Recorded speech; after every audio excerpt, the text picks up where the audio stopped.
Okay, så jeg har tænkt mig lige at vise, hvad jeg har fået, hvad jeg får min pakkekalender. Eller julekalender. Så jeg starter med den. Det ved jeg ikke nok fra. Det stod der ikke noget. Fik den af min bedstemor og bedstefar, så.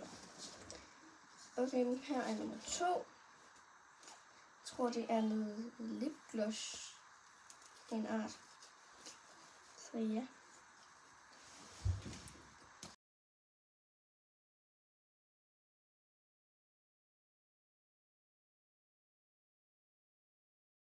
Okay, så jeg er tilbage.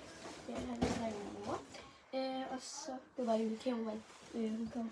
Så vi skal lige se, om vi kan finde den anden. Der. Og jeg tænker egentlig bare at gøre det her sådan hver dag i december.